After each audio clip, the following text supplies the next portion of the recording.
5-game win streak over the Golden State Warriors. Welcome everybody to Toyota Warriors Postgame Live with the Hall of Famer Chris Whelan. I am Vontae Hill. Fezzi Phil will join us in moments here. But Mully, what a win. 40 assists tonight for the Golden State Warriors. They did all the little things, including the points off turnovers. Total domination, Vontae. They shoot 54% from the field, 46 from three, 100 from the free throw line. So those dynamic offensive numbers.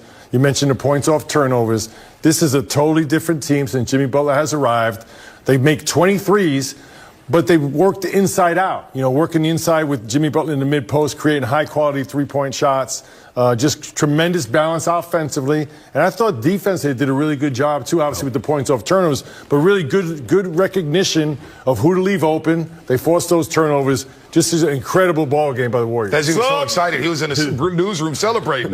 No, this is an incredible game. I mean, for the Warriors, this game was really all about the strength in numbers. The depth of the Warriors really, really shined tonight. You got Steph Curry. The teams are so scared of Steph from the three-point line and Jimmy Butler on the inside that guys like Moses Moody dominated in the middle. You got Draymond Green being a playmaker. Jimmy Butler's an excellent playmaker as well. Brandon Pajemski was making shots because the defense was so light on the outside. And then the Warriors defense as well, it dominated tonight.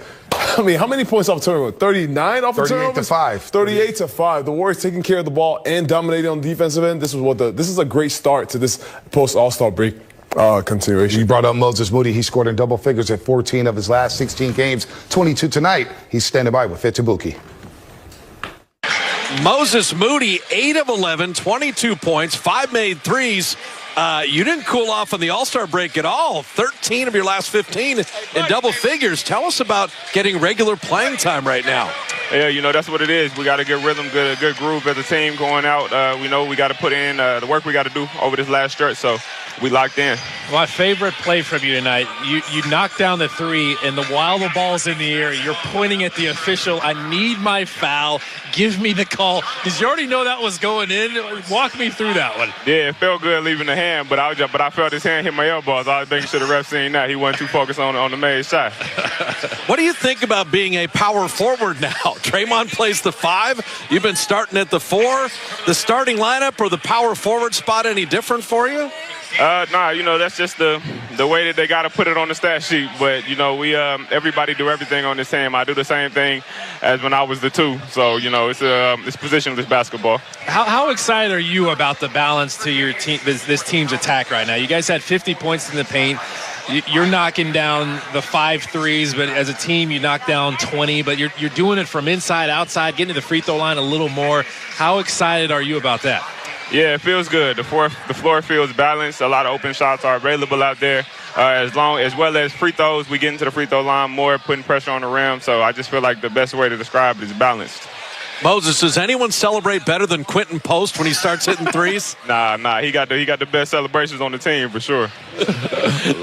Tell us, with Steph and Jimmy Butler and Draymond, you got the leaders, the old heads, but then you and Brandon at 21 and 22 years of age.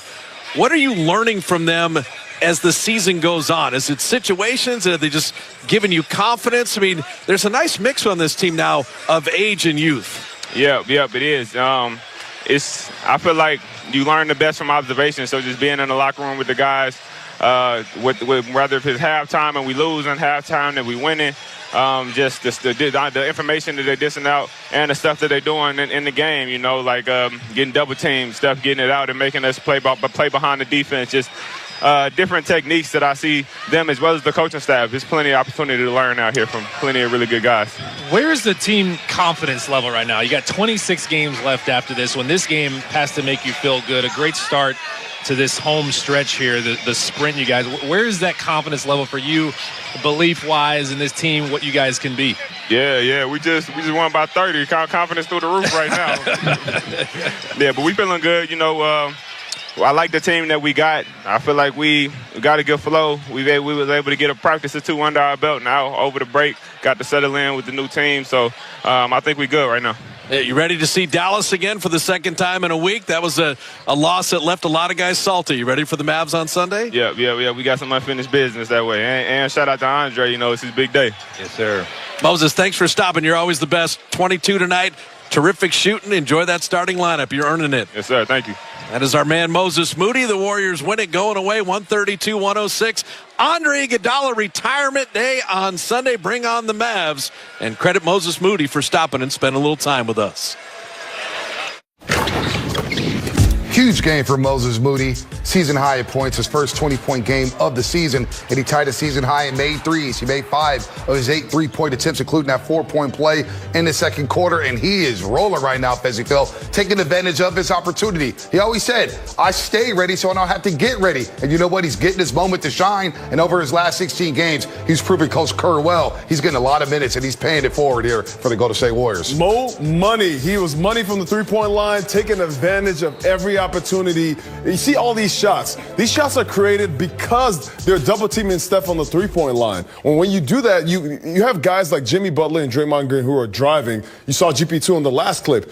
As soon as you get rid of the ball in the Warriors offense from Steph, because the 2 guys on Steph at all times, because you can't let Steph play one-on-one. If it's 2 guys on Steph all the time, you got to make shots if you're that guy on the weak side. And Moses Moody, this is a strategic thing by Steve Kerr tonight, putting Moses Moody at the 4 position, because that 4-man, making him a scorer, making him Moses Moody, that opens up the offense for everybody else. You saw Steph Curry I think he had 6 points at halftime. I think Jimmy Butler had 5, but still, they were able to get going in the second half, because now if Moses Moody, if you respect him for the three-point line in the first half, then second half, then Steph can get going. Now you can't double-team Steph as much anymore. Then Steph can start hitting shots in the second half. Yeah, Moses Moody extremely efficient. You saw the clips, wide open shots. I think Steve Kerr's lineup with Moses Moody at the 4, as Festa just mentioned, he's going to be wide open at the three-point line. And if he's not, he's going to have a big closing out to him. He could take advantage of his quickness on the big to get to the paint, whether to score or collapse that defense. So much like Draymond Green playing the 5, Steve Kerr's creating mismatches, playing small ball. And you saw a lot of times tonight, the Kings had to go to a zone. Then they had no answer. So you got Draymond and Moody with mismatches off the dribble or shooting through shots. And then Jimmy Butler's really, to me, they're 5 offensively. He's the strength down in the post, forcing double teams. So that lineup that Steve Kerr's rolling out there is causing havoc for the opposing defense. The offensive numbers off the charts tonight. 54% from the field, 46 from 3, 100 from the free throw line, 40 assists. So they're getting anything they want every time down the floor. An incredible turnaround since Jimmy Butler has arrived. Well, the second time this season, the Warriors had at least 4 players score 20.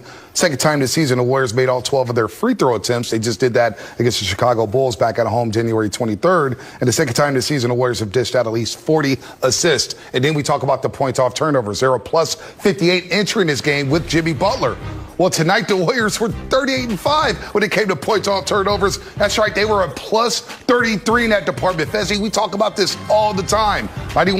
Plus 91 points off turnovers. That's the differential in the last 5, and that's all with Jimmy Butler. I mean, to get that differential, for one, you don't turn the ball over yourself, and you make the other team turn the ball over. You saw defensive swagger from everybody. Steph just snatched that ball from another 6'10" guy on the floor. This is just the confidence the Warriors are playing with right now. Draymond said it. This team has big goals in sights. And for them to get to that point, they got to win these games. A game like this against the Sacramento Kings, both teams with the same standings, but still a game like this, they haven't won a game in California this season yet. So this is a statement piece for the Warriors, making sure they come out there, win the game with their defense and also hitting shots on the offensive end. Bonte and Festa, statistically, the 2 things that stick out to me with Jimmy Butler are the points off turnovers where they're dominating and getting to the free throw line to balance out the offense.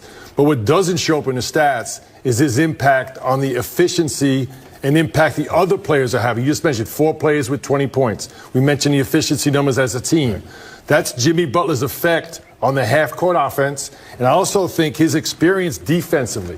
Just a very smart player, knows who to close out to. You know, he doesn't get beat. He can play in the post. So less full rotations on the half-court defense has made them a much better, solid defensive team. So to me, the free throws, the points off turnovers, and the efficiency offensively is incredible. And remember that Sacramento game, the last time they visited the Golden One Center, they were up 17 at the half. The Kings erased that. They finally get a win against the California team. The Suns are out of the box. The Warriors a game out of the loss column against the Dallas Mavericks. and a game out of the loss column against the Minnesota Timberwolves, and they do have the tiebreaker over Minnesota. They beat Minnesota 3 to 4 times. They met up this season. Dallas is still up in the air. They'll play them on Sunday to try to win that season series, or at least even up that season series. So, look, the Warriors are making moves here, but instead of looking at the standings, just control what you can control, which is what you did tonight. If you're the Golden State Warriors, shooting 54% from the floor, 46.5 from three, and dishing out 40 assists. They play like this, they won't have to worry about scoreboard watching. They'll move up the standings by just playing well. Yeah, so the Warriors right now, you can't focus on the standings. That's not how you play the game. You got to focus on playing well. For the Warriors, they feel like they have a puncher's chance if they have the offense rolling, if they have the defense rolling, if their chemistry's together, if the guys are healthy. So these are all the things you worry about. Tonight, I just saw consistency. I saw consistency on the offensive end. Every quarter tonight, they scored over 30 points, the Warriors did. And with that being the case, the second quarter, they scored 37 points. They just continue to show you on the offensive end, they're creating shots for each other. 40 assists. That's incredible. That's guys coming into the game understanding, I'm going to get this guy open. I'm going to get this guy shots. Even when the bench came in at the end, the bench outscored the bench for the Kings tonight, 46-21. Even when the bench came in, they were creating shots for Kevin Knox. It's just a thing that's, you can just see the ball movement, and you can see that the Warriors, they're enjoying playing with each other. We've said this all year, even when they get off to that 12-3 start, not who you're playing, but how you're playing. The team right now, since Jimmy Butler has got here, it has a 2022 vibe. And I'm not going to, say they're going to win a championship. But this is a completely different team since he has arrived. Obviously, the things that he has affected, the Warriors will last in points in the paint and free throws. Those two numbers have skyrocketed to the top of the league, which is amazing in a short amount of time. But to me, the seamless way he's come in here and has not disrupted the offensive flow, it's actually gotten better. It's different, but it's more efficient. And that shows up in getting shots on goal, creating his own shot, getting to the free throw line, just really controlling the half-court offense, all the while keeping Steph Curry involved. And that's not an easy thing to do. We just saw the Sacramento team. They kind of figured out with DeMar DeRozan. Now they're trying to work in Zach LaVine. It's not easy. But Jimmy Butler has had such an impact on this team. I'm really impressed with their efficiency numbers. So to me, Bonte, the eye test, this is a dangerous team now, and you cannot compare the first, 40 games before Jimmy Butler got here. If you watch the 5 games he's been here, I think they're one of the top teams in the Western Conference because they addressed such a huge need in getting to the free throw line and finishing in the paint. But now they're not exclusively relying on a three-point shot. Now all of a sudden they're really hard to guard. Jimmy Butler has unleashed so many plays, 4 plays in 20 points or more tonight. So this is, to me, the 5 games he's been here, this is a legit Western Conference contender. 4-1 record since Jimmy's been here. They're top 5 defense since he's been aboard. And the points off turnovers, we just showed you a 91-point differential when it comes to points off turnovers. But how about this? They're playing so well that Steph Curry went to the bench in the first quarter with about 2 minutes of change left. They had a 26-23 lead. By the time he checked back into the game, the Warriors were up 17. They went on a 27-13 run without Stephen Curry with the ball movement. You saw Quentin Post hit a couple threes in rhythm. Paz started to make his imprint on the game here. Without Steph as he fell, they were able to blow this game open. If you want to make any sort of playoff run in the NBA, you got to be able to play without your star on the floor. And right now, you have 2 killers on the floor at all times. You got Steph Curry in the game, and when he's off the game, you got Jimmy Butler running the offense. And what you saw tonight was him being a playmaker. Quentin Post is a guy who's coming into these games, and he's hitting his shots. He had 9 points tonight, but Quentin Post is shooting 62% from the field since Jimmy Butler got here. And that's because there is a gravity that comes with Jimmy. People are so scared of him getting to the paint, getting fouled. They're double teaming him, and guys are open on the three-point line. Pods is open on the three-point line. He's also playing with extreme confidence. So the team is playing well together, but the defensive swag on the next end, after you see the offense, the defensive swag as well. They're getting stops. They're running in transition. The pace is incredible. The ball is moving. These are all things that you watch from the Warriors, and you say,